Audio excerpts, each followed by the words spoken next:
I manifested $250,000 by practicing wealth affirmations in 90 days. This is exactly how I did it, and how you can too, even if you don't believe in the law yet. Long but gold.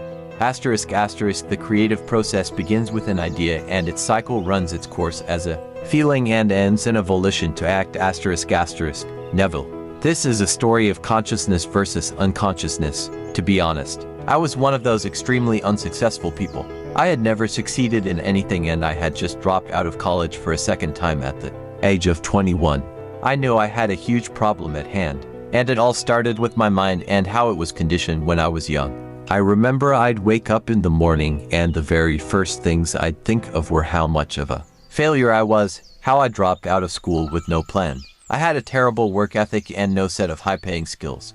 I wasn't even driven to succeed. When I looked at my past, there was nothing I could refer to that suggested I am successful. This was my daily habit. As soon as I opened my eyes from sleep, I entered a state of anxiety, depression, and bombardment with the sensation of helplessness, and to top all this off, I lived with a stepdad who was a narcissist with OCD and anger issues. In short, I hated my life and felt trapped in my own mind as well as in my parents' house. I didn't know who to ask for help. I had no money, no support, and no solutions. My health was also very poor, so I spent most of my days in physical pain in the fetal position due to my paralyzed nervous system from depression. I had a real challenge in life and a college degree wasn't gonna be of much help. The only light I had in the darkness that I could truly rely on was my meditation practice and my keen interest in metaphysical studies. I knew how to meditate and had a consistent practice, but I had never tried to use this inner power to solve my external problems. They say the first and last 5 minutes of the day are the most important because that is when your mind is hypnotized by ideas, feelings, and images. That is essentially where your life is created, by you.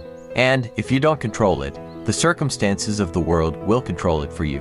So, every morning I bathed my mind in these unwanted ideas unconsciously, and my life outpictured these ideas back to me with mathematical precision.